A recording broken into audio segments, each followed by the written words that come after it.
You try to bust the unions. You cut back on investments in education and clean energy and research and technology. The basic idea is that if we put our blind faith in the market and we let corporations do whatever they want and we leave everybody else to fend for themselves, then America's somehow automatically going to grow and prosper. No way! Well, let me tell you something. The problem with their theory is it didn't work. We tried it for 8 years. That's right! It didn't work for middle-class families who saw their incomes fall and their costs go up when Republicans were in charge. I want everybody to understand, between 2001 and 2009, the wages of middle-class families went down 5%. They didn't go up, they went down.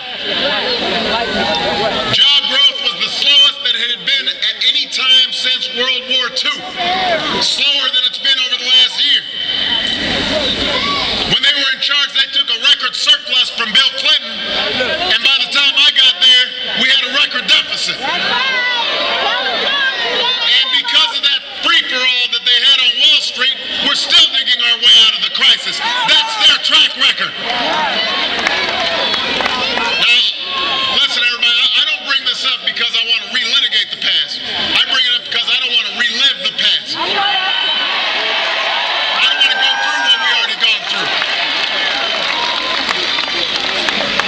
I bring it up because this philosophy that the other side intends to bring if they win in November. Republicans might have a new name for it. They call it the Pledge to America, but it's the same old stuff they've been peddling for years. Let's take a look at the Pledge to America. Anybody read the Pledge to America?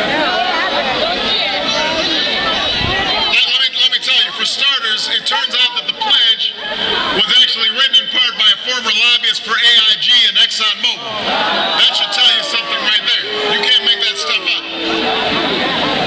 And the centerpiece of the pledge is a $700 billion tax cut that would only go to the top 2%, the wealthiest 2% of Americans.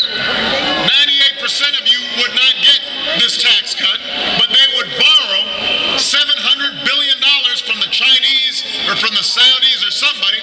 That's their big idea to get the economy moving again. These are the same folks who lecture us on fiscal responsibility, but now they want to borrow $700 billion to give a tax cut worth an average of $100,000 to millionaires and billionaires. When you ask them where are you going to get the money, they say, well, we don't have it. But mostly they're going to borrow it from other countries, and just to pay for a small part of it, they want to cut education by 20%. They would reduce financial aid for 8 million college students.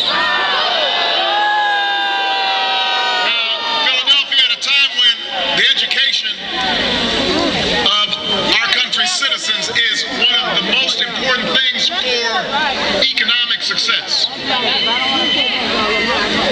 The notion that we would give out tax cuts to folks who don't need them and sacrifice the next generation, that does not make any sense at all. I want to ask my Republican friends, do you think China's cutting back on education? Do you think South Korea or Germany or India are cutting back on education? Those countries aren't playing for second place, they're playing for first place. Guess what? America does not play for second place either. We play for first place.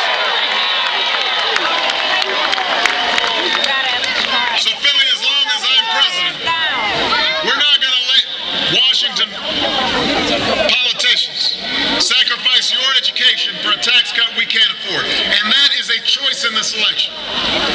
Joe and I, we've got a different idea about what the next 2 years should look like. And it's an idea rooted in our belief about how this country was built.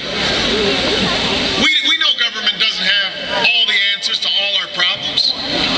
We know the private sector is primarily responsible for creating jobs and prosperity. I believe government should be lean and efficient, and I don't want anybody in Washington wasting your taxpayer dollars. That's why I proposed a 3-year spending freeze. Set up a bipartisan fiscal commission to deal with our deficit. But in the words of our first Republican president, named Abraham Lincoln, we also believe that government